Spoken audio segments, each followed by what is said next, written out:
If you're a person of color and you think that you're going to sit out on this massive protest that's happening on April 5th. The last time we marched, what happened?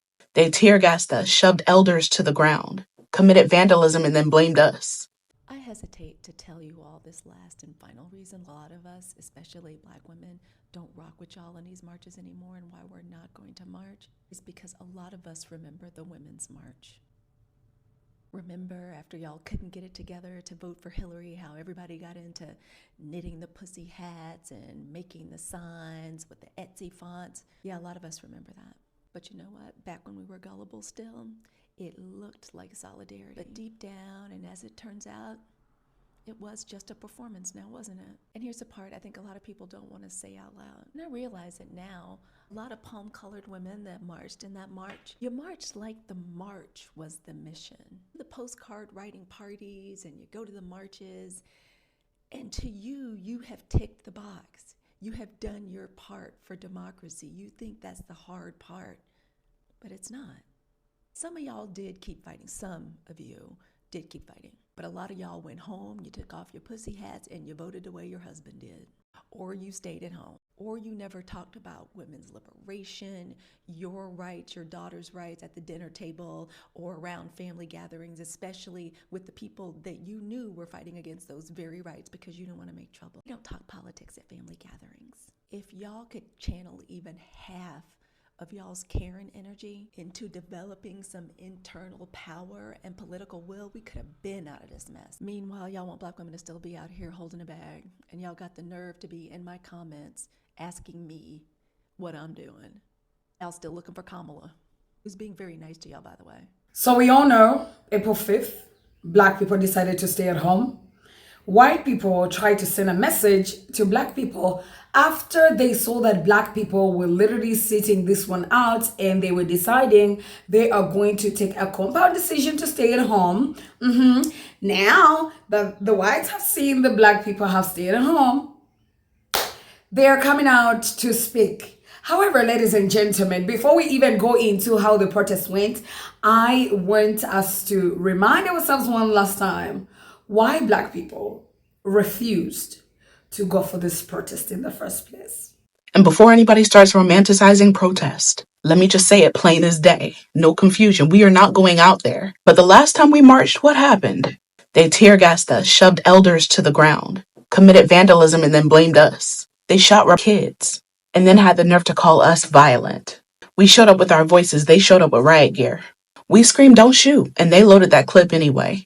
And let's be clear, this administration, they've let us know in no uncertain terms, Black people in the street equals threat. They're looking for a reason to vilify us. They're waiting for a headline to twist. They're hoping for a camera angle that's going to justify their brutality. And what do we get in return? A quote tweet, a statement, maybe a mural? But no safety, no justice, no peace. So no, we're not marching this time.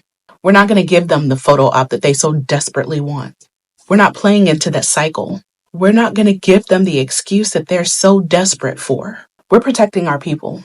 We're staying home. We're building offline. We're organizing smarter. Because we don't need to be in the streets to prove that our rage is real. So let them march. Let them bait. Let them spin the same tired narratives. But don't let them turn your Blackness into a threat on live TV. April 5th, we sit back. We step back. We stay safe. Because survival is resistance too. Hi guys, welcome to my channel. My name is Natkuna S. If you're new here, hi, welcome. If you like my content, please consider subscribing, like, comment, and share. Let me know what you think in the comment section about the protest. Was it a success? Did you love it? Did you not? Do you think Black people's reasons are valid? And now that they decided to stay at home, the 92% and every black person, what do you think is running through their minds? So one of my coworkers asked me, "Asia, are you gonna be out there tomorrow? Talking about for the protest?" I said, "No, ma'am, I won't. I won't, but I support, I love." And she was like, "Why not?" And I was like, "See, here's the thing. My protest has to look different because once Black people show up to a protest, it becomes a riot." And it was like watching her do American math in real time. Because she was like, "Well, it's not going to be a riot." But I said, when Black people are involved, it goes from a simple protest to a riot that must be stopped. I could see the wheels turning, and she was like, oh my God, you're right. Somebody's got to say something. I said, yeah, we have tried. The somebody has to be someone else. And in my head, I was like, yeah, I know. So I won't be there, but I'm totally for you. Listen, I understand that fight, that want for change, but we've been holding the same signs up that we did in 2016 that we did in 1955, okay? When we go out to protest, you see we've been hit with water hoses, police dogs, riot bullets.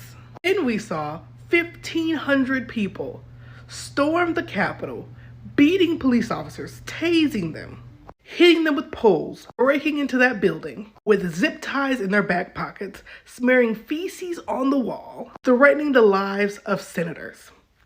They were pardoned by our president. Not to mention, a lot of them pleaded guilty, and they were still pardoned. So I say that to say this. The second we take our little happy tails out there, it's gonna be a different story. So please, the 92% and the 80%, stay home. Your families need you, your children need you, your parents need you, your aunts and uncles need you, okay? Don't risk yourselves for the same fight we've been fighting for 200 years. The number one reason that I and other Black people are not going to any of these marches or these protests is because they're straight up outdated and ineffective. As far as I can tell, these marches are not a strategy, they are a performance. Marches make certain people feel like they're doing something, but y'all, this current administration, this current regime, they are so unbothered, they could care less.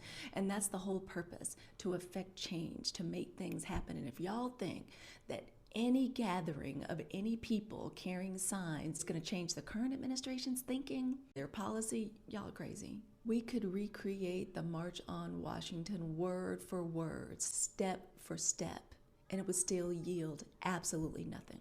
And this current administration would not so much as flinch. We've all watched Eyes on the Prize, and yeah, we really believed for a long time, especially through the 50s, 60s, 70s, that if Black people walked long enough in the same direction, in the right direction, justice would meet us down at the end of the corner. And we see now that there's no way that that's the case. Marching hasn't moved policy in decades. To me, it just seems like it's all a performance, like it's a photo op, it's a PR stunt. The people in charge are not afraid of your footsteps or your signs. Black women, we've already found out what they're really afraid of. They're afraid of our withdrawal. They're afraid of us removing our dollars from this system. They're afraid of us organizing and strategizing effectively. We keep showing up at these marches hoping to be heard. They stopped listening a long time ago. I cannot speak for everybody, but on behalf of Black women in the 92%, we are resting. We are building. We are plotting, because by now we should have all figured out that power does not respond to noise. So the police have shut down the streets in Dallas. We're in Dealey Plaza, and the police have shut down the road, and people are walking back and forth because it's literally too crowded on each side. Over there is where the grassy knoll is. Yeah, here. Over there is the grassy knoll. Up here is where there's a big monument for JFK and a fountain, and that's where the speakers are speaking, but it's actually quite hard to hear them. And then over here on the other side, it's just another median and some more art up there. But all the way around here is totally full, and the police have shut down the road, which is cool. Go Dallas. Here's a live look at Boston, Massachusetts now as we check back in on one of our top stories, anti-Trump protests taking place across the country today after a tumultuous week, to say the least, on Wall Street and the economy. We want to point out, just a few minutes ago, we did show you a protest. We said it was Boston. It was not Boston. It was an unrelated protest. But what you are looking at right now is Boston, and I'm from there. I can recognize this. This is the plaza right outside of City Hall.